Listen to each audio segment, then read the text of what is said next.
novo.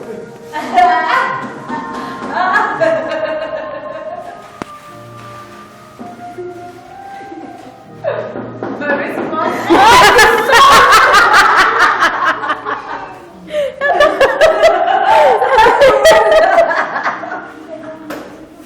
Gente do céu, essa daí também.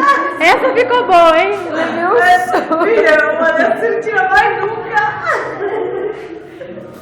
Fala alguma coisa aí, amor de Deus. Ela tá filmando. Povo unido pra trabalhar na obra. Olha lá. Família da Jane toda pintando a igreja, profetizando o seu lugar na igreja. Nossa, que o azul ficou bonito aqui, ó. Ficou lindo, né? Literalmente trabalhando na obra, o povo, ó. Esse é o povo que trabalha na obra. Eu também trabalhei, gente, ó. Trabalhei um pouquinho, mas trabalhei. Mostra lá quem tá trabalhando. Olha lá. Tá aqui o esposo da, como é o nome dela? É da Jane. O esposo da Jane fazendo a obra, gente. Vou mostrar. O único que trabalha aqui, o único que trabalha O aqui. único que trabalha.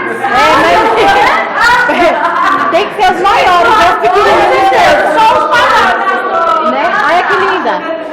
Olha lá, Bianca. Bianca, a maior pintora da igreja. A mãe da Bianca. Oi. Levita de Deus. A filha da Bianca tá escondida, não dá pra ver o rosto dela direito. Vem pra cá aí, linda. Gente, sabe quem que ela lembra? A Tami, a filha da Gretchen. O olho, né? É, lembra bem o olhar quando eu. É. A irmã Edilene ali se escondendo dentro do banheiro. Missionária.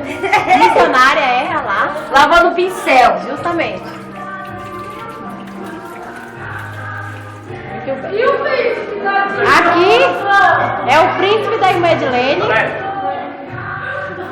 Mostra o meu príncipe Ali, aqui. o príncipe Esse da é o irmã- meu príncipe, É. gente. O príncipe da irmã Edilene. É isso aí, esse é azul mesmo. A missionária Valéria e como é o nome? Como é o nome dele? Que foi, menino? Como é que é?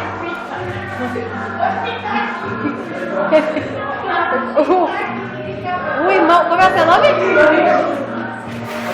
Alex, irmão Alex, tomando um cafezinho básico ali. Um banquete. Nossa irmã Ellen está preparando um cafezinho pra nós. Calma, gente, não fala não que a garrafa tá pobre, tá quebrada. Enfim, O povo vivo na obra. justamente. Tá parecendo ó, escondida.